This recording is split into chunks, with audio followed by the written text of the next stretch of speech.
J'aimerais bien que tu te présentes pour les personnes peut-être qui ne te connaissent pas. Et puis que tu nous racontes aussi ton histoire, parce que j'ai pas mal de personnes aussi qui ont envie de devenir thérapeute, qui ont envie de faire des choses, mais qui savent pas comment se lancer, qui ont peut-être des peurs, etc.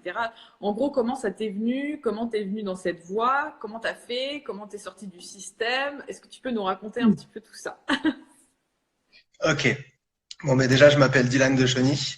Actuellement et depuis quelques années, j'aide les gens à améliorer leur situation, leur état, à se sentir mieux dans leur situation, à pouvoir aller de l'avant. Et ça à travers des accompagnements. Donc plus dans une vision un peu philosophique, d'où le terme accompagnement. Donc en fait, l'idée, c'est d'aider la personne à pouvoir se connecter à ses propres vérités, comprendre de quoi elle a besoin, qu'est-ce qui lui sera nécessaire de mettre en place comme changement dans sa vie, sans que je sois là pour lui indiquer quelque chose, mais plus qu'elle s'en rende compte d'elle-même, pour que ça ait suffisamment de force à ses yeux afin qu'elle passe à l'action, que ça vienne comme sa propre vérité. Donc tout ça, comme je disais, à travers des accompagnements, mais aussi à travers des méthodes dites énergétiques. Voilà. Alors ensuite, mon parcours, ça a été plein de changements, plein de bouleversements en fait dans ma vie, enfin tout a commencé par un mal-être. Celui de pas se sentir réellement à sa place en fait dans sa situation, mais ça a commencé très tôt, hein. Moi, vers 17 ans, j'étais déjà pas bien dans ma situation, même si tout pouvait l'être. En réalité, je sentais qu'il y avait d'autres choses qui m'appelaient, mais sans pouvoir pointer du doigt ce que c'était. Donc, en fait, cette problématique existentielle, ça avait créé un profond mal-être, des grosses difficultés à pouvoir être bien. Et j'ai voulu fuir tout ça, et moi, j'ai choisi l'armée pour fuir tout ça. Je me suis engagé pendant 4 ans où ben, effectivement j'ai vécu des belles aventures, des moments un peu plus compliqués, mais je me suis rendu compte aussi que ben j'étais pas à ma place non plus. Et en fait j'étais dans ce système de où est ma place. Donc au bout de 4 ans j'ai quitté l'armée aussi, j'ai enchaîné d'autres petits boulots sur Monaco. Après je suis revenu un peu dans d'autres postes en France. Et pareil, l'accès aussi à des postes super intéressants, très confortables qui m'ont démontré aussi que bah, ce confort, c'était pas non plus la solution à mon épanouissement. Mais j'ai dû y goûter pour comprendre que, en fait, mon attente de réussite, de euh, sécurité financière, etc., ça n'était pas non plus la solution à mon épanouissement. Et dans tout ce cheminement-là, moi, je me suis beaucoup intéressé dans un premier temps à la spiritualité. Pourquoi la spiritualité? Parce que c'est ce qui m'emmenait du réconfort, c'est ce qui m'emmenait de l'apaisement, c'est ce qui donnait des possibilités, des perspectives d'avenir qui soient autres que celles que la société veut bien nous laisser entendre. Et de ce cheminement-là, où j'ai beaucoup appris, j'ai commencé à partager amicalement, puis de fil en aiguille, j'ai voulu partager à plus grande échelle. J'ai commencé des formations dans les médecines naturelles et médecines énergétiques. Et puis l'aventure a commencé comme ça. D'accord. Et donc, du coup, toi aujourd'hui, tu as une méthode qui s'appelle la MVI, c'est ça? C'est ça.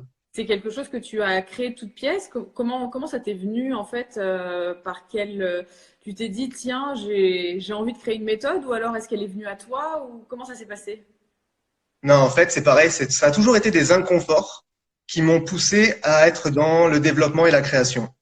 Moi, j'avais fait plusieurs formations avec plusieurs méthodes que je trouvais intéressantes.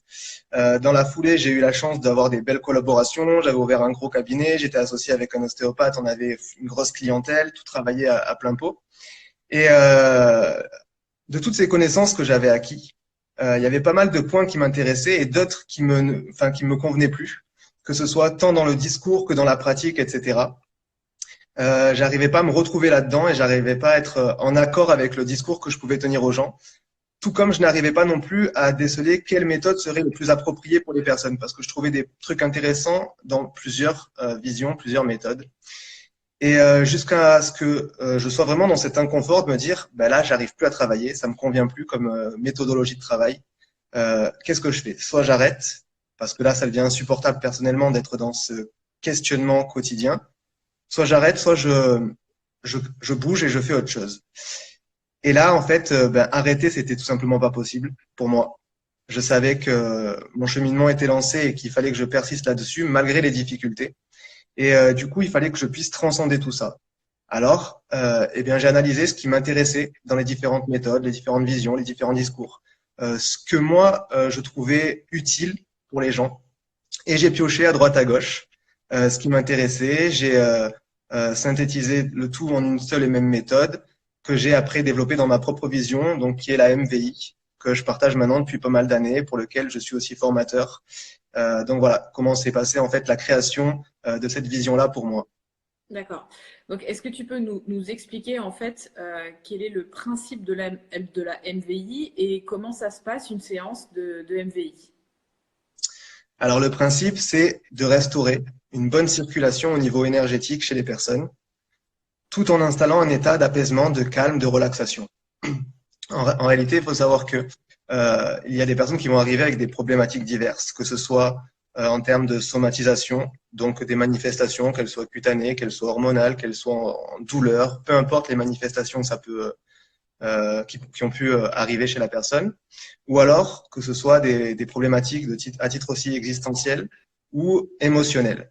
Donc, avec la MVI, ce qu'on va faire, c'est par des impulsions qui passent par le corps. Donc, moi, c'est quelque chose qui était important à mes yeux, c'est qu'il y ait aussi quelque chose qui se passe physiquement pour la personne, autant pour elle que pour son ego, que pour moi, que pour ma satisfaction aussi. C'était un ensemble de choses qui faisaient que j'avais besoin qu'il y ait un contact concret avec, via un travail d'impulsion, quelque chose de physique aussi qui se passe.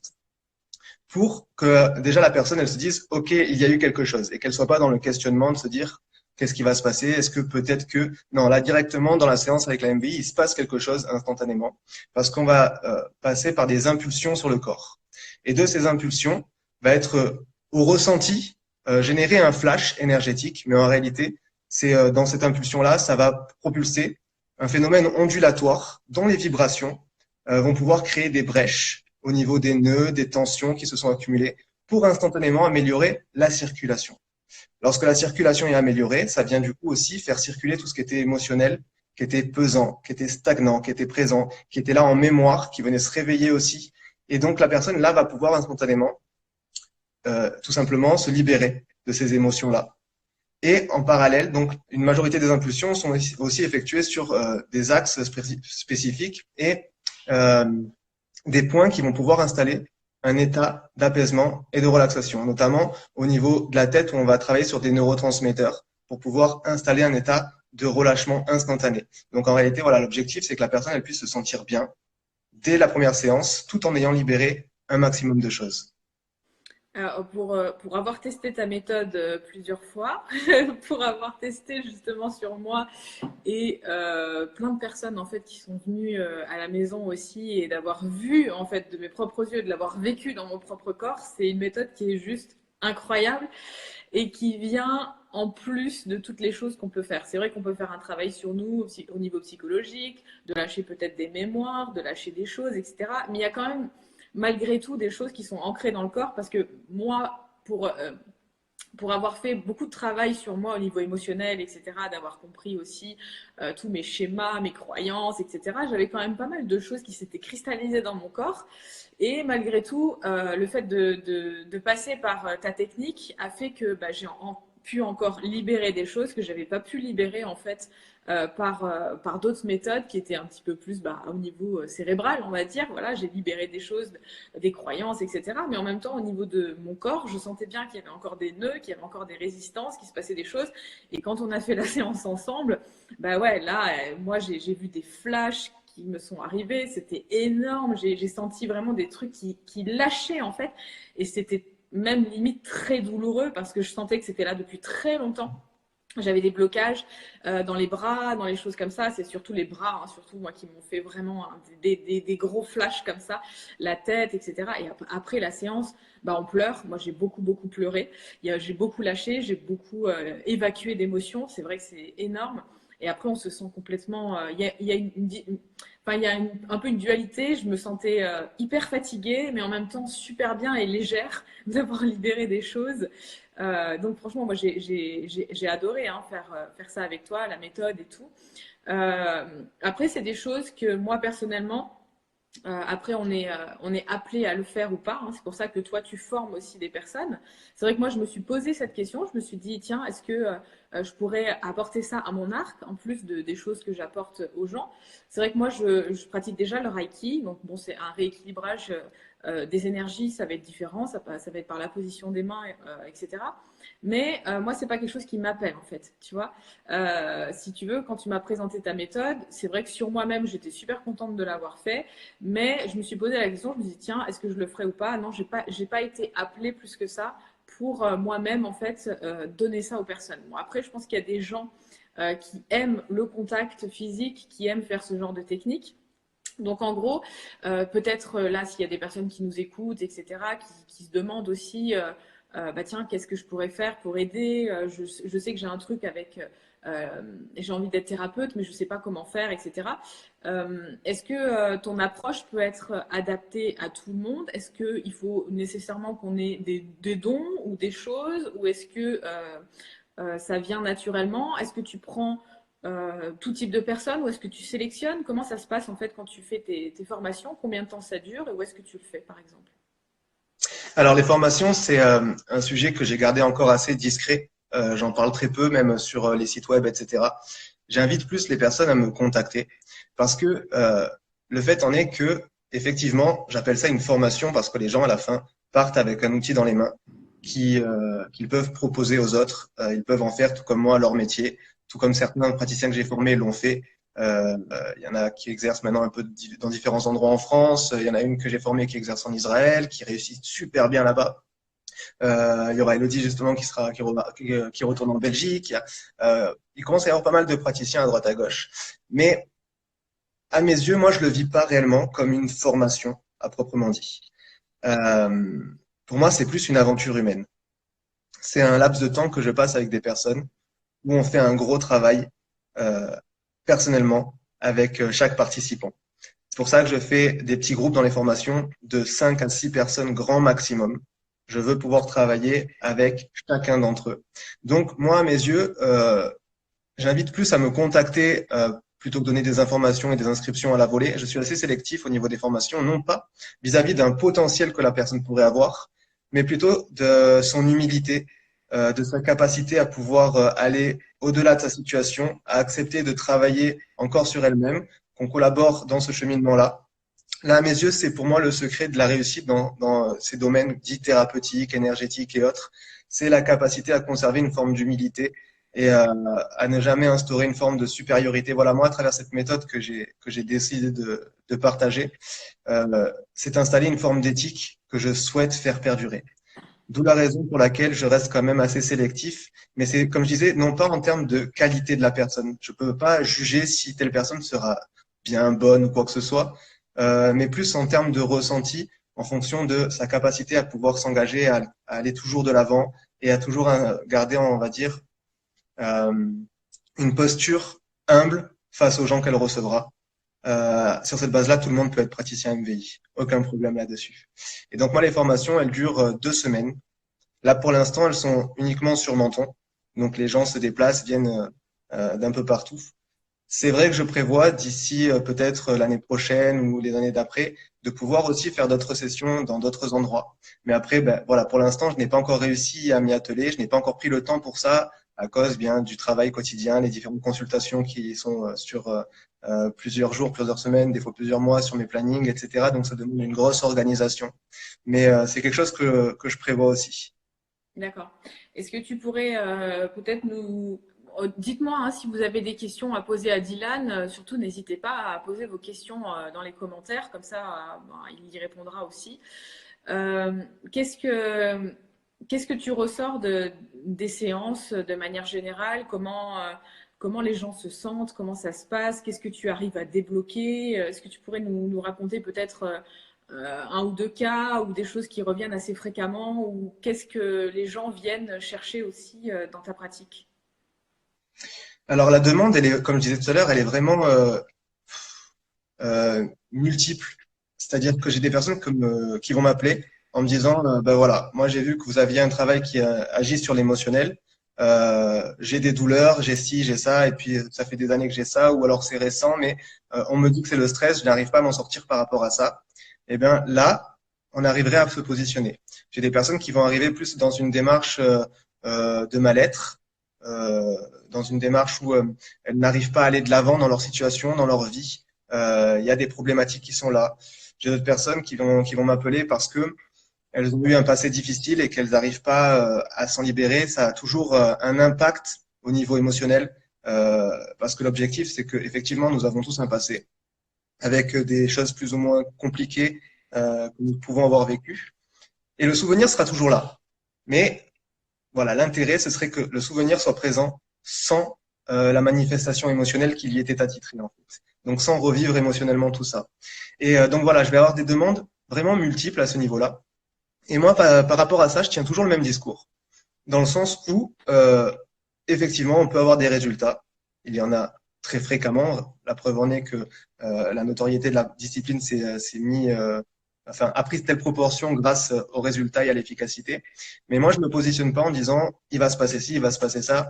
Je peux me positionner dans le sens où je vais dire, tu vas te sentir relaxé, il se peut que des émotions sortent, etc. Et là, on tient ce genre de discours. Maintenant, par rapport à un symptôme, euh, je reste assez détaché en expliquant que moi, je vais effectuer mon travail qui est similaire pour tous, avec une adaptation en fonction de la capacité de la personne à recevoir le soin. Si vraiment la personne elle est à fleur de peau et que je sens qu'émotionnellement ça va déborder, pour lui éviter que ce soit trop ingérable sur le moment, ben, je vais travailler avec une intensité qui sera moindre. Si la personne elle a déjà effectué un gros travail sur elle-même, etc., comme ça avait été ton cas, où on a pu travailler avec un puissance 10 et aller vraiment dans la profondeur de la profondeur parce que tu avais déjà fait un gros chemin, et ben on a pu adapter la méthode en fonction de toi, ta capacité à la recevoir. Et de là, en fait, lorsque ce qui était parasitaire a été évacué, lorsque le potentiel vitaliné en chacun, donc cette énergie, recircule correctement, alors des améliorations se créent. Et donc, moi, en fait, le retour que j'ai à chaque fois, c'est des témoignages de comment les gens ont vécu ça, de ce qu'il s'est passé pour eux, de ce qu'ils envisagent maintenant qu'ils sont dans cet état et cette situation. Donc, moi, je reste toujours spectateur de tout ça. Et malgré les années que je fais ce boulot-là, je reste encore émerveillé en fait. Émerveillé de par les témoignages qu'on peut recevoir qui sont toujours divers et variés.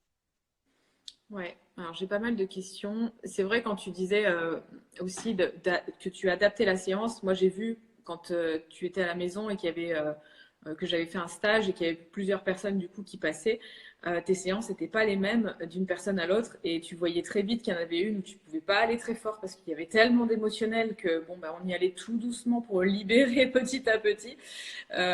Et ouais, donc Flo, oui, c'est ça, c'est de la séance qu'on avait filmée, que j'avais filmée à la maison. Ouais, ouais, ouais.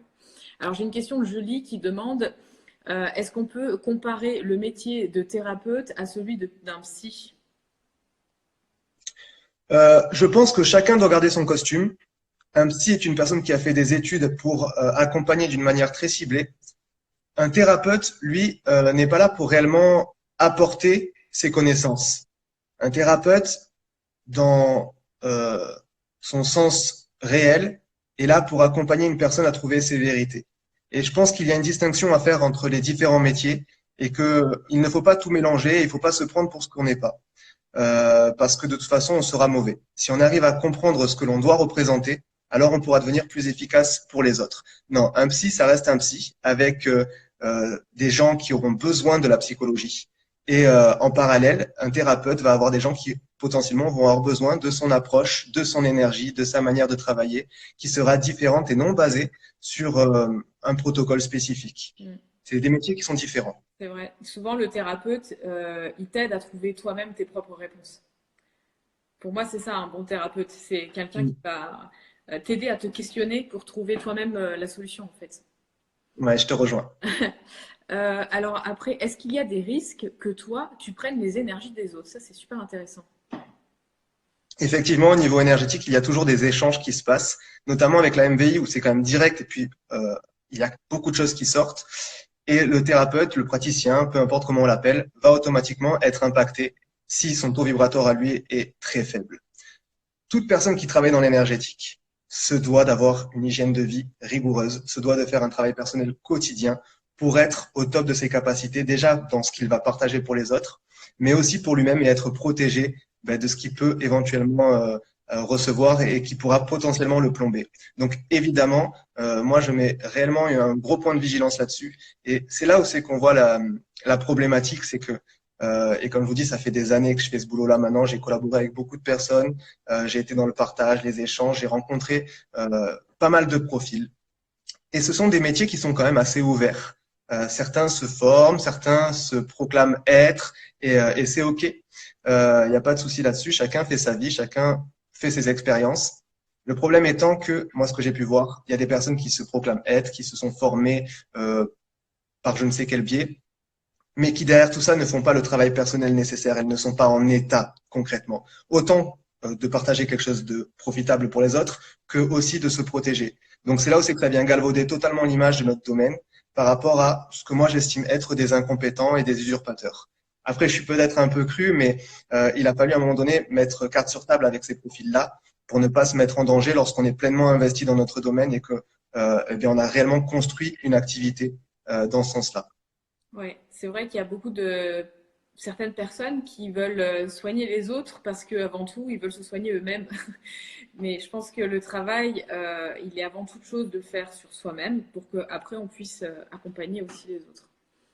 Tu comprends pourquoi tout à l'heure pour la formation, je te disais, Oui, moi j'encourage principalement des profils qui sont dans cette démarche de travailler sur elles-mêmes.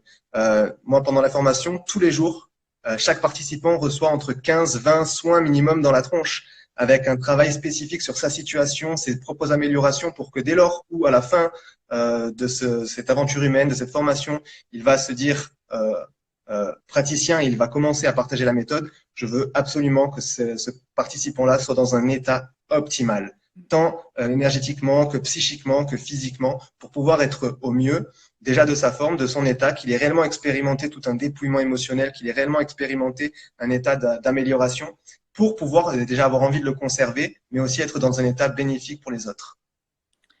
alors si on a très mal quelque part, est-ce que c'est déconseillé et est-ce que c'est déconseillé aux personnes qui ont des tendinites? Alors, pas du tout. Après, il faut savoir aussi, il faut connaître la nature de cette douleur. Moi, comme je disais, j'ai pas mal collaboré aussi avec des professionnels de santé. Et puis, comme je l'expliquais aussi, chacun doit rester dans son domaine. Tout dépend de la nature de cette douleur. Tout ce qui est tendinite, etc. Moi, il n'y a aucun problème, aucune contre-indication par rapport à ce phénomène-là. Qui plus est, une tendinite va rester du coup une inflammation. Donc une inflammation veut dire potentiellement qu'il y a présence de toxines, qu'il y a présence d'une mauvaise circulation, une mauvaise régulation. Donc là, au contraire, il y a tout intérêt à profiter de la discipline. Maintenant, si on me parle de d'autres problèmes de santé plus avérés, des fois, il est nécessaire de pouvoir analyser la situation en fonction des symptômes, en fonction de la maladie, en fonction de peu importe ce que c'est. Mais là, pour ce genre de petits bobos-là, au contraire, j'invite à essayer. Ouais. Julie a dit on va tous finir thérapeute, élève de Jaillement de la santé. Bah oui, hein, pourquoi pas, hein. Si chacun trouve sa voie, son petit truc dans lequel il a envie d'exercer et d'aider, il y a tellement de choses en fait à faire, C'est ça. c'est Mais magnifique. tu vois, c'est là où je te rejoins tout à l'heure et dans le discours que tu tenais et que moi, personnellement, je valide à 2000%. Quand tu disais, j'ai expérimenté la MVI, j'ai bien aimé pour moi, mais je me sentirais pas de le partager. Et c'est vraiment ce qu'il y a de plus important, c'est fondamental de pouvoir se dire, OK, en fait, c'est pas coûte que coûte, je veux aller dans ce chemin-là parce que j'y vois de la lumière. Mais non, tout simplement, toi, tu as réussi à te connecter à ta vérité. Tu te dis, OK, je peux aider les autres, j'ai envie. Dans mon domaine, j'ai envie de pouvoir contribuer. De toute façon, quel que soit le métier, ça reste tout du moins de l'aide à la personne, quel que soit le métier. Mais dans une démarche un peu plus personnelle, on va dire profonde et autres, telle qu'on pourrait le faire nous, voilà, il faut pas aller là où c'est qu'il y a de la lumière, mais bien là où c'est que ça nous appelle et là où c'est que on va pouvoir se projeter en ressentant quelque chose de fort en nous. Mm. Le tout, c'est de se sentir bien et aligné avec ce qu'on fait et d'être dans notre vérité et vous serez sur votre chemin, hein. Et c'est comme je disais avec le dernier live, même si vous êtes vendeur ou caissier, et si vous le faites avec le cœur, vraiment, réellement, vous aidez aussi à votre niveau. En fait, il n'y a pas de métier forcément où on est obligé d'être thérapeute pour pouvoir réussir sa vie, hein. Réussir sa vie, c'est tout simplement être dans des bonnes énergies, des bonnes vibrations et apporter de l'amour. C'est tout. En fait, il n'y a rien de plus. Et peu importe ce qu'on fait au final dans notre vie, hein, à partir du moment où on le fait avec amour et qu'on est bien dans ce qu'on fait, il y a pas de raison d'être forcément thérapeute ou de soigner des gens, etc. Donc, faut pas s'en vouloir non plus. Voilà, le but n'est pas le but. C'est ça. Et il y a Anaïs qui demande comment est-ce qu'on peut te contacter par Instagram. Alors après, ça dépend, Anaïs, est-ce que c'est pour que tu puisses faire une séance toi ou ça dépend parce que je sais que toi, tu restes sur Menton surtout. Ouais, là j'ai un événement qui sera en Suisse, qui était prévu là en Suisse normalement fin avril, mais je pense qu'il va falloir le déporter. Ouais, Euh, Là ouais non, je suis en train de mettre en place, c'était le projet de 2020 justement, de retrouver de la mobilité. Comme je faisais avant, j'allais vers le Luberon, vers Marseille, à Paris, etc. Faire des séances. Là maintenant, pendant quelques années, je me suis un peu plus sédentarisé pour développer d'autres projets, développer notre clientèle, etc. Et j'avais prévu 2020 de retrouver de la mobilité. Là, j'avais un événement qui était prévu justement sur un week-end total.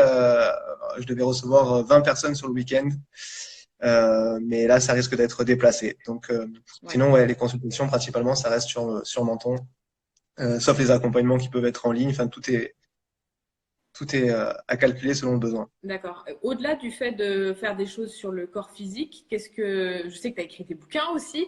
Ouais. Et qu'est-ce que tu fais d'autre aussi? Tu accompagnes des personnes par Skype? Comment tu aides aussi différemment? C'est ça. Bon, moi, le gros de mon activité, ça reste quand même la MVI. C'est ma principale activité au quotidien. Après, bon, c'est vrai que j'avais écrit un bouquin au tout début de mon cheminement personnel, spirituel, etc. Quand j'ai commencé à vouloir partager, j'avais commencé à travers un bouquin qui est sorti, qui a fait un bout de chemin, etc., qui tourne toujours actuellement, qui s'appelle L'énigme de la vie. Donc j'avais commencé l'aventure avec ça au départ. Après, bon, ben, j'ai les médecines naturelles qui sont mises en place, j'ai les méthodes énergétiques qui sont mises en place, la création de la MVI, etc. Et je me suis un peu coupé de l'écriture. J'ai recommencé là grâce au confinement. C'était the révélation pour moi. Le fait de pouvoir me dire, bon, ben là, je reçois plus de personnes par rapport à la MVI, qu'est-ce que je peux faire d'autre? J'avais quelques accompagnements. Donc, ouais, j'ai des accompagnements qui sont en ligne, ça, on en parlera un petit peu après si tu veux. Mais principalement, moi, là, ce confinement, je le vois comme une bénédiction. Parce que bon, aussi, je suis dans le profil qui peut me dire mes proches sont en bonne santé, pour l'instant, il n'y a pas de manifestation quelconque, etc. Je n'ai pas de peur par rapport à tout ça. Donc, le seul truc que je rencontrais, c'est de me dire, ben, mon activité professionnelle, elle est au repos. Qu'est-ce que je peux faire de ce temps-là? Eh bien, je l'ai mis à contribution d'une autre réalisation. Je me suis adapté à la situation et j'ai repris du coup l'écriture. Et je m'arrête plus, je me régale et je me rends compte que c'est quelque chose que je vais devoir conserver, qui va faire partie de ma vie maintenant. Ça a été vraiment le départ là d'un nouveau cycle pour moi. Ouais, ouais, c'est bien parce que du coup l'agitation s'arrête, tu peux vraiment te poser. Bon, les informations arrivent aussi beaucoup plus facilement. Là, vu le calme qu'il y a extérieur, du coup ça descend beaucoup plus facilement pour canaliser les énergies et ce qu'on a à mettre dans la matière. Et du coup, c'est bien parce que ça te permet de reprendre peut-être quelque chose qui te plaît aussi, qui est l'écriture. Donc, qu'est-ce que tu vois par rapport à ça? Est-ce que tu vois un nouveau livre ou est-ce que tu vois des articles? Comment tu vois les choses? Ouais, là en fait, moi j'ai pu vraiment me reconnecter à cette partie artistique qui était en moi et que j'avais un peu éteint pour la partie entrepreneuriat. Donc effectivement, on voit que la vie en fait c'est une succession de cycles, que rien n'est permanent. J'ai eu ce cycle entrepreneuriat qui était justifié à un moment donné de ma vie pour mettre en avant cette discipline que j'avais fondée, pour mettre en avant cette vision, pour l'emmener à une certaine forme de réussite et ça plus ou moins, c'était ok. Euh, C'était OK et je ressentais intérieurement qu'il y avait besoin de quelque chose de nouveau, mais sans savoir qu'en fait j'avais besoin de revenir à quelque chose. Je cherchais des nouvelles choses, tu vois. Je me disais, il y a un manque, mais putain, je sais pas ce que c'est, je comprends pas. Comme tout le monde, hein, qu'on soit thérapeute ou autre, on vit nos propres inconforts pour notre propre évolution.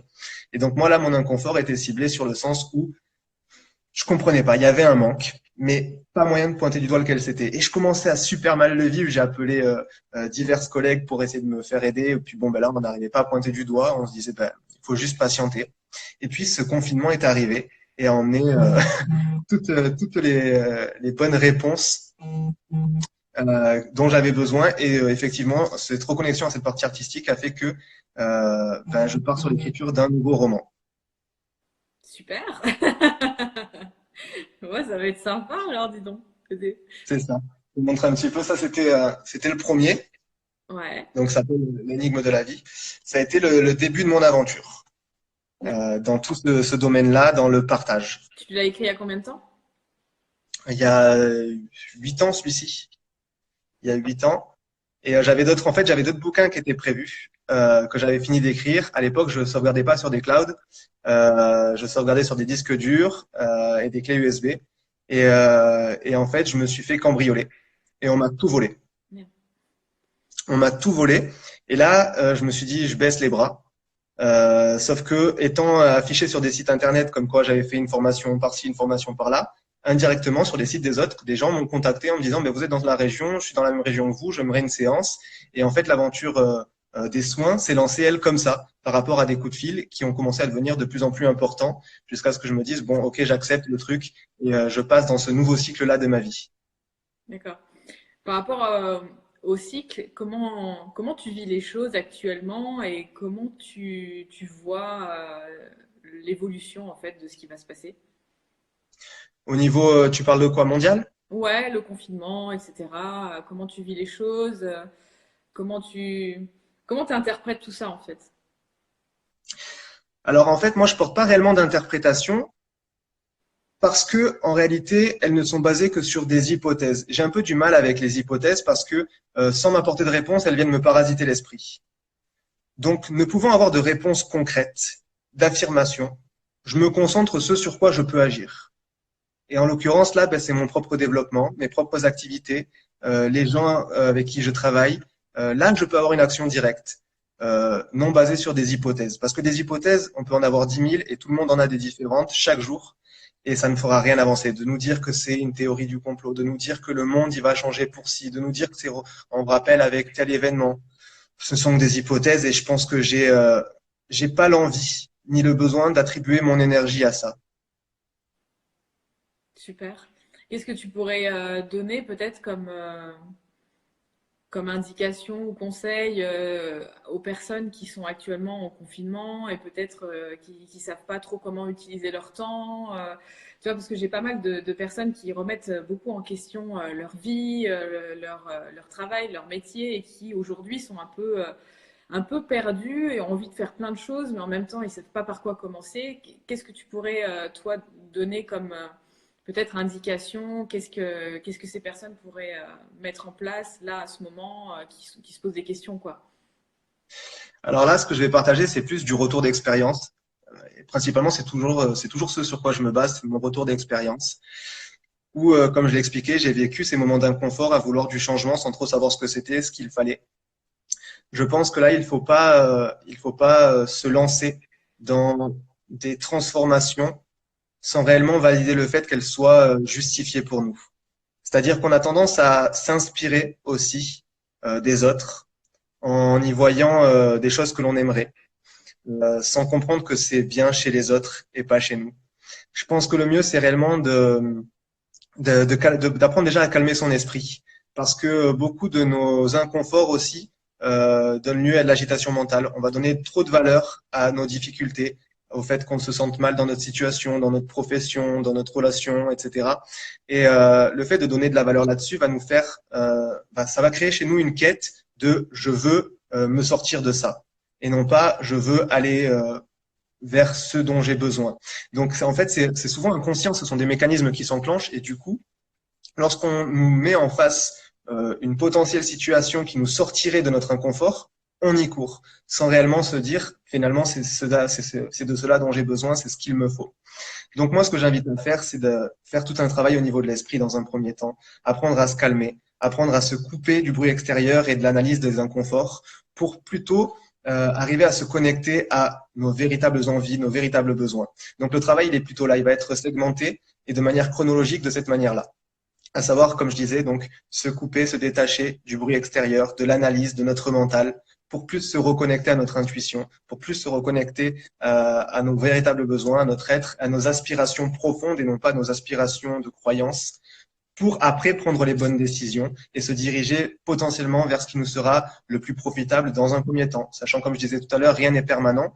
Ça peut être juste un pied à l'étrier qu'on mettrait quelque part et puis qui changera peut-être 2 semaines après, 1 an ou 2 ans après. Ouais, au final, être plus dans l'être que dans le faire. Ouais.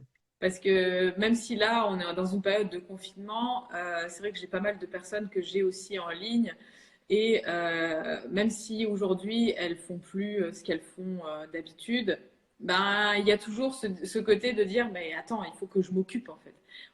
L'être humain a toujours ce besoin de faire quelque chose, d'être soit de faire du sport, soit de faire ci, soit de faire ça, soit de faire la cuisine, soit de faire le ménage, faire. Et au final, même en étant en confinement, on a beaucoup de mal à être juste se poser et dire ok, je passe un moment avec moi-même et je ne fais strictement rien. Et pour nous, en tant qu'être humain, c'est compliqué parce que il y a cette peur du vide en fait, du vide en nous, de dire waouh, en fait, j'ai jamais été voir ce qu'il y avait à l'intérieur de moi, ce vide en moi, et parfois ça peut donner le vertige en fait de se poser et de ne rien faire parce que le mental n'a pas l'habitude. C'est ça, il y a ce besoin de s'occuper. Alors des fois, c'est pour ne pas être confronté à son vide, des fois, c'est pour ne pas être confronté à sa réalité aussi. Donc, c'est histoire de pouvoir se détacher d'une situation. C'est vraiment là aussi, hein, on a beaucoup d'hypothèses par rapport à ce phénomène d'inactivité, mais je pense qu'il est vraiment variable en fonction des profils, en fonction des gens, mais que l'ensemble résulte réellement d'une agitation de l'esprit. Si on n'arrive pas à pouvoir calmer notre esprit, on peut pas se calmer entièrement. Donc ça connote aussi potentiellement un manque d'action. Donc c'est là où c'est que ça devient contradictoire. Un manque d'action dans le sens je dois apaiser mon esprit. Donc qu'est-ce que je peux faire? Donc il va y avoir la respiration, il va y avoir une bonne hygiène de vie, il va y avoir de la méditation, il va y avoir du yoga, il peut y avoir beaucoup de choses pour pouvoir trouver l'installation du calme intérieur. Mais voilà, ça peut connoter aussi tous ces phénomènes-là. Et comme je disais, bah, après, c'est vraiment variable en fonction des gens. Je vais avoir des gens qui pratiquent le yoga, la méditation, mais qui pourtant n'arrivent pas à se poser parce qu'ils sont dans une autre forme d'agitation. Après, ça, on doit s'adapter, nous, en fonction de la personne, et tous les cas s'étudient. Et finalement, si on se dit je dois faire du yoga, je dois faire de la respiration, on est toujours dans le faire en fait. C'est ça, c'est pour ça que je disais que c'est contradictoire, parce que des fois, pour être, il faut aussi faire. Euh, Tout est relié, mais tout doit avoir sa place. Ouais. Le plus dur, c'est justement de ne rien faire, de faire quelque chose qui fait rien. Même quand tu fais rien, tu fais quelque chose au final. Tu vois, il y a ce côté, ok, j'ai décidé de ne rien faire, mais je fais le fait de ne rien faire. Tu vois? Mais après, tu vois, c'est ce que je disais, rien faire, c'est possible aussi, même si on fait et qu'on peut partir très loin dans ce délire-là. Mais être juste connecté à soi-même, être là, dans l'instant présent, c'est pas quelque chose que, on va dire, qui se maintient naturellement. Ça se mérite aussi. Ça se mérite parce que, comme je disais, par le fait d'avoir pu apaiser, calmer son esprit. Donc voilà, c'est vraiment pouvoir être dans la capacité de retrouver l'instant présent. Et si on n'est pas dans cette capacité-là, c'est qu'il nous manque quelque chose à faire en amont. Il nous manque potentiellement un travail personnel. Il nous faut changer certaines habitudes. C'est vraiment variable en fonction des gens et des profils, mais voilà, pouvoir être là et être dans l'apaisement, être connecté à son intuition, ça se mérite par rapport à d'autres actions. Ok. Du coup, tu veux nous parler de tes accompagnements en ligne, ce que tu fais Ouais. Donc moi j'ai des demandes aussi qui se font. Bon, j'ai des accompagnements en présentiel pour les gens qui sont à proximité. Pour d'autres qui sont plus loin, je les fais en ligne. Moi j'interviens un peu sur une sphère un peu particulière, c'est-à-dire que moi je vais pas être dans la compétence de pouvoir, ben, par exemple, faire ce que tu fais toi, accompagner une personne à pouvoir obtenir des résultats concrets sur son état, etc. Même si j'avais acquis quelques connaissances, là personnellement, tu vois, c'était moi qui me sens pas en joie de travailler sur ces domaines-là. Moi, là où j'interviens, c'est plus dans une forme où je vais aider la personne à pouvoir installer plus de philosophie dans sa vie, c'est-à-dire à pouvoir analyser sa situation et qu'elle arrête de se mettre en difficulté dans sa situation, qu'elle puisse créer une forme d'apaisement, qu'elle puisse avoir une meilleure gestion au niveau émotionnel. Voilà, c'est plutôt là où je sais que je vais intervenir moi. J'ai des gens qui me disent je vais pas bien, je veux aller mieux. D'accord. Ok, super. Donc des gens qui savent pas forcément pourquoi ils vont pas bien, mais qui veulent juste, qui sentent qu'en fait ça va pas quoi. C'est ça va pas, je veux aller mieux, je veux pouvoir avancer mais j'y arrive pas, je me sens bloqué.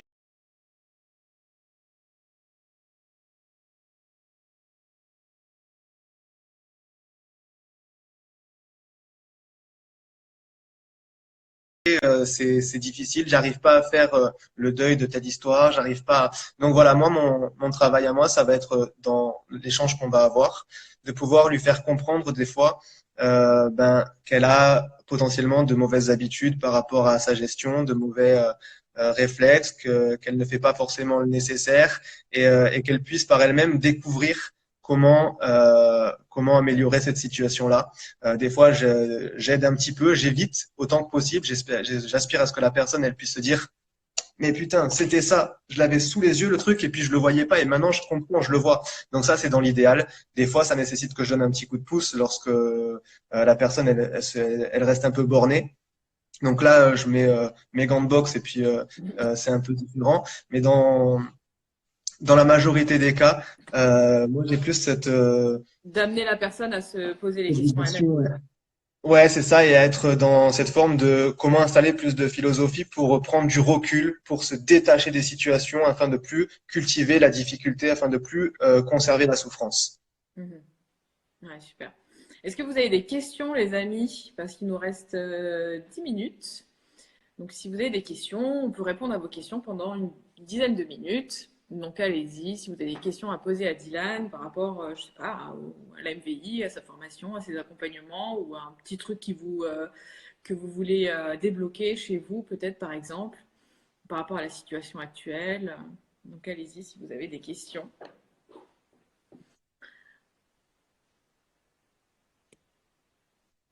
Il y a Anaïs qui dit que ça lui parle beaucoup ce que tu dis et du coup elle a envie de descendre sur mon ton. Ben, elle sera la bienvenue dès qu'on pourra bouger. Alors c'est vrai Céline, chaque métier est utile, mais les métiers de la vente en général, beaucoup de gens en caisse ou clients sont pressés, méchants gratuitement, etc. Et c'est difficile de garder une bonne humeur. Je peux intervenir? Ouais. Donc effectivement, c'est pas facile. Moi, je pars du principe. Alors pourtant, j'ai un cheminement spirituel qui est assez euh, riche. J'ai beaucoup investigué là-dedans. J'ai fait un gros travail personnel qui potentiellement viserait à réagir uniquement avec le sourire, etc. Or, c'est pas le cas. Je reste un bon occidental de base, en plus méditerranéen. Donc, autant vous dire que si on en vient à me manquer de respect, je suis pas comme Gandhi et je tendrai pas l'autre joue. Mais, par contre, face euh, juste au mal-être des gens, et c'est là où c'est important de pouvoir prendre du recul et d'analyser la situation. Des fois, en fait, les gens qui sont dans leur propre peur, dans leur propre stress, etc., vont manifester un comportement qui est totalement en fait leur propre poison. C'est juste eux qui sont dans leur propre colère, dans leur propre stress, dans leur propre euh, comportement négatif. Et c'est là où il faut se positionner, se dire, mais ça lui appartient. Il va peut-être ne pas être agréable avec moi, mais au final, je vais pas le laisser me parasiter par ses émotions à lui, par son comportement à lui. Parce que si demain je viens moi m'offusquer du comportement de quelqu'un d'autre, et ben au final c'est moi qui vais être dans la colère et c'est moi qui vais m'empoisonner. Donc c'est là aussi qu'il est important d'avoir un travail quotidien pour apaiser son esprit, pour se sentir bien, pour se sentir épanoui, afin d'être plus endurant face à l'adversité extérieure. Parce que dehors de l'adversité, il y en a, et même au plus proche, que ce soit les difficultés au niveau financier, sentimental, professionnel, familial, social, etc. Et en plus de ça, bon, ben, il va y avoir les gens qu'on ne connaît pas forcément qui vont aussi nous agresser. Il y a tellement d'adversité dehors qu'il faut pouvoir être en état d'affronter tout ça le plus positivement possible, le plus intelligemment possible, avec suffisamment de recul pour se dire, OK, bon, ben ça, je peux agir, mais ça, je ne peux pas, ça sert à rien. Ça m'appartient pas, ça appartient aux autres. Et du coup, je laisserai pas l'extérieur nuire à ma bonne qualité de vie, à mon bien-être et à ma bonne état de santé surtout. Alors, j'adore tout ce que tu dis. J'adhère complètement. Sauf que peut-être ça fait aussi écho avec certaines personnes. Moi, en tant qu'hypersensible, c'est quelque chose que je n'arrive pas encore super bien à maîtriser. Je sais que si je suis en présence de trop de personnes qui ont une vibration basse ou qui me renvoient des choses ou qui sont dans la colère, etc., tu vois, beaucoup moins qu'avant. C'est vrai qu'avant, j'étais vraiment un vrai buvard. Et là, actuellement, je sais que si je suis trop en relation avec des personnes comme ça, je peux vite sombrer très rapidement. Bon, après, je sais ce que je dois faire pour remonter mon taux vibratoire, mais on va dire qu'aujourd'hui, si j'ai vraiment encore un truc à travailler chez moi, c'est vraiment ma bulle de protection, que j'ai encore beaucoup de mal à… Tu vois, et je suis en train du coup de me rapprocher de… Je ne sais pas si tu connais Serge Boutboul. Du coup, je suis en train de vraiment regarder un petit peu tout ce qu'il explique et ça me parle beaucoup par rapport à cette fameuse bulle de protection qu'il fait mettre à tes élèves, etc., pour éviter de se faire attaquer par l'extérieur. Parce que je pense qu'au niveau vibratoire, ce qui me fait le plus descendre au niveau vibratoire, pour moi, c'est l'extérieur. C'est des attaques extérieures, mais qui sont contre moi ou pas, parce que je peux ressentir juste la vibration de la personne qui est à côté de moi et prendre les énergies pour moi. Et pour l'instant, je n'arrive pas encore vraiment, tu vois, et je pense qu'il y a pas mal de personnes qui sont dans mon cas. Ouais, c'est ça. Ben, de toute façon, ça s'est vu de tout temps avec le vampirisme énergétique aussi, avec tous ces phénomènes-là, notamment par exemple dans le milieu professionnel où la hiérarchie va prendre l'ascendant sur une personne grâce notamment à ce système de vampirisme, etc. Au niveau du foyer aussi, même les parents, tu sais, ils vont installer cette supériorité et puis être dans une forme d'agressivité pour pouvoir prendre l'ascendant sur leur enfant. Donc, au niveau énergétique, il y a tout ce phénomène-là.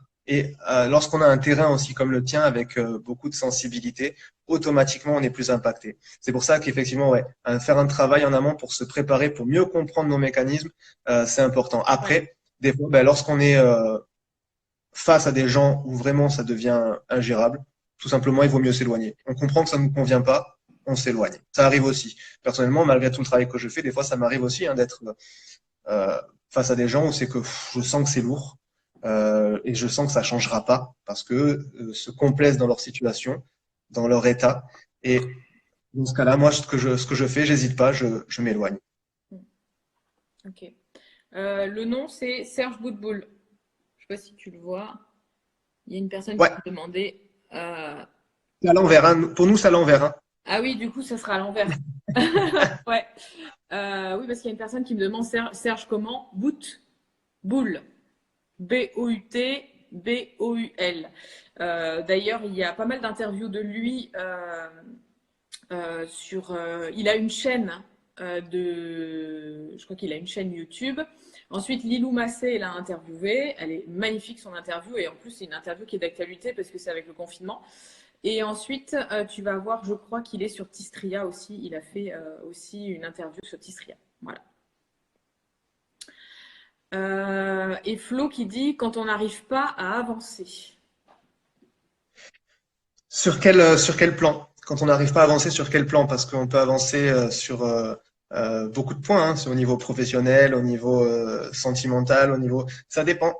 Ça dépend de sur quel plan tu veux avancer, quels sont les projets, et puis du coup prendre du recul par rapport à la situation, ton passé, voir ce qui était parasitaire à cette bonne évolution. C'est là aussi, hein, c'est pas, on n'a pas un message qu'on peut coller et adapter à tout le monde. Je pense que chaque personne, dans sa singularité, doit étudier. Donc tu me disais, ouais, c'est au niveau pro. Euh, C'est-à-dire, c'est quoi? C'est la réussite professionnelle qui avance pas. Tu vois, on peut aller très loin. Hein. C'est quoi? Ça peut aller très loin. Il peut y avoir les blocages avec l'argent, les blocages avec le fait Oui. de ne pas être légitime. Moi, j'en ai eu plein des blocages hein, comme ça. De toute façon, quand tu es bloqué dans une situation, il faut demander de l'aide. De toute façon, il y a pas Mhm. d'autre solution. Tu prends quelqu'un en fait qui a déjà fait ce que toi tu veux faire, qui a déjà mis en place ce que toi tu as envie de mettre en place et tu te fais aider. Moi, perso, au niveau pro, j'en suis là où j'en suis aujourd'hui parce que je me suis fait aider. Je n'aurais jamais pu y arriver toute seule ou alors ça m'aurait pris un temps fou. C'est vraiment en gros quand tu sens qu'il y a un blocage. Maintenant, aujourd'hui, vous avez la possibilité d'avoir des thérapeutes dans tous les sens, des gens qui vous font des formations en ligne. Vous pouvez être, voilà, il faut vraiment pas hésiter et vraiment pas avoir peur en fait d'aller payer des personnes, payer des coachs pour vous aider et pour aller beaucoup plus vite. Moi perso, voilà, c'est ce que j'ai fait. Et ça m'a énormément aidé dans tous mes domaines en fait. Hein. À partir du moment où je suis bloquée quelque part, je me dis ok, je suis bloquée là. C'est quoi qui bloque? C'est ça. Qui peut m'aider? Je vais chercher. Ben, aujourd'hui, on a des informations dans tous les sens. Ok, je vais regarder, je vais voir. Il y a un thérapeute, il y a quelqu'un. Je vais faire un stage, je vais faire une formation, je vais faire une thérapie. J'en sais rien, mais je vais peut-être essayer différentes choses. Il y en a qui vont fonctionner, d'autres pas. Mais je reste pas sans rien faire. À un moment donné, si on est bloqué, c'est qu'il faut que quelque chose bouge de toute façon. Ouais, et puis il y a aussi ce phénomène qui est très important, c'est que il y a une notion d'équilibre à conserver et de libre-échange. On ne peut pas s'attendre à recevoir si on ne veut pas donner. Et oui, mais tu peux pas recevoir non plus si t'es pas prêt à changer, à ce changement. Parce que j'ai beaucoup de personnes aussi qui me disent, oh, je veux maigrir, je veux ci, je veux là. Donc moi, j'ai toute la méthode, hein, j'ai tout le programme, j'ai tout, hein. Après, moi, je donne tous les outils, mais la personne, elle décide ou pas de construire sa maison. C'est Donc ça. moi, je peux pas la construire à sa place. Moi, je suis là pour apporter en fait mon aide extérieure, ma vision extérieure. C'est pour ça qu'on a toujours besoin de quelqu'un d'extérieur pour regarder la situation dans laquelle on est. Quand on est dans la bouteille, c'est toujours difficile de voir l'étiquette. C'est souvent ce que je dis. Et pour moi, c'est vraiment une phrase que je vais utiliser très très souvent dans ma vie. Parce que c'est quand on est nous à l'intérieur, on se voit pas, on voit pas nos blocages, nos trucs, etc. Et quand on a affaire à quelqu'un de l'extérieur qui le voit, lui, on est toujours meilleur pour l'extérieur que pour soi-même de toute façon. Mais complètement. Complètement. Donc ne jamais hésiter en fait, être toujours humble, être toujours dans l'apprentissage, être toujours un enfant qui apprend parce que souvent dites-vous ça aussi, vous ne savez rien, on ne sait rien aujourd'hui, on est juste en train d'apprendre des centaines de choses, voilà, bah tiens j'ai appris ça, j'ai appris ça, j'ai appris ça. Donc soyez toujours dans l'apprentissage, prenez toujours des choses, soyez toujours curieux aussi de plein de trucs. Et je pense que quand il y a vraiment un blocage dans votre vie, quel qu'il soit, que ce soit alimentaire, émotionnel, pro, etc., faites-vous accompagner. Et à partir de là, moi, toutes les personnes que j'ai débloquées dans mon programme, voilà, c'est des personnes qui étaient bloquées depuis des années, avec des addictions alimentaires, avec des problèmes de poids, avec des problèmes émotionnels, etc. Et nous, on arrive, boum. Pourquoi? Parce qu'on est extérieur, on sait exactement par quelle porte il faut passer, et ça prend très peu de temps, alors que la personne, elle aurait pu rester dans ce schéma-là encore pendant 10-15 ans. J'ai des personnes, 30 ans de boulimie, ils viennent me voir, en un mois, plus rien. Donc voilà, il y a un moment donné, il faut se dire, ok, j'accepte d'avoir de l'aide de l'extérieur, c'est avoir cette humilité aussi, et puis de dire, j'ai un problème, voilà, d'accepter, de dire, j'ai ce problème, qui peut m'aider, et ne pas hésiter en fait à aller se faire aider à droite à gauche. Aujourd'hui, il y a tellement de personnes qui peuvent nous aider, donc c'est magnifique dans cette vie. Quelle heure est-il? Tout à l'heure? Pas du tout. Pas d'heure dans cette vie. Alors attends, je vais allumer mon ordinateur parce que je sais que ça coupe au Je bout vois d'une qu'il- heure. il est presque 15 heures. Ouais, il est Il est presque 15 heures. 57. C'est bien. Ouais, 14h57. Donc on a encore 3 minutes et après c'est terminé. C'est comme mon blocage avec les livres, mais tu as réussi à me donner une solution. Et oui, c'est pareil, hein, il y a beaucoup de personnes qui vont lire des milliards de livres et au final qui passent jamais à l'action. Parce que c'est bien d'avoir de l'information, mais si on passe pas à l'action, ça marche pas. Oui. Mais bon, lire, ça déculpabilise. Ça fait comme s'ils travaillaient sur eux-mêmes. Oui, oui, j'ai connu pas mal de personnes aussi qui, dans le programme, qui me disaient, mais j'ai lu ça, et j'ai lu ça, et j'ai fait ci, et j'ai fait ça, et j'ai... Oui, d'accord, mais Oui, qu'est-ce que c'est tu as bon, fait c'est bon. concrètement, toi? Qu'est-ce que tu as mis en action? Bah, rien, j'ai juste de la connaissance. Oui, mais qu'est-ce qu'on fait avec de la connaissance? Et à un moment donné, c'est la pratique, et c'est pour ça que nous, dans le programme, il y a très peu de connaissances, mais il y a beaucoup d'actions en fait. Nous, on met les gens en action et il n'y a que comme ça en fait qu'il y a des résultats. Ok, qu'est-ce qu'on fait? On met en action et on est là avec les coachs à suivre. Est-ce que tu as bien fait ça? Est-ce que t'as il n'y a que comme ça que ça fonctionne, c'est de mettre les choses dans l'action. Euh, ouais, c'est ça. Bon, merci beaucoup Dylan pour ce Avec moment plaisir. partagé. Merci à toi de m'avoir accueilli. Est-ce que tu as un site internet pour les gens? Bah, les gens, oui, directement sur mon Instagram, dans la bio, il y a tous les trucs. Donc, attends, ce que je fais, je note mon nom, comme ça ils me retrouveront sur Instagram. Ah bah de toute façon, ça doit être marqué aussi, tout simplement avec le commentaire. Voilà. Voilà, c'est marqué avec le commentaire. Voilà, comme ça, vous avez l'Instagram de Dylan et vous pouvez vous inscrire à son Instagram. Qu'est-ce que tu communiques dans ton Insta? Plus de la philosophie de vie, justement. Et après, un peu de notions sur les médecines énergétiques. Super, impeccable. Merci beaucoup, merci Dylan. Merci à toi. Bonne Merci à vous aussi. après-midi à tous. On vous fait plein de gros bisous. Et puis, je vous dis à demain à 14 heures pour, je sais pas qui j'aurai, mais voilà, ça sera la surprise. Allez, gros bisous, bon après-midi. Bye bye. Ciao Dylan, merci. Ciao. Ciao.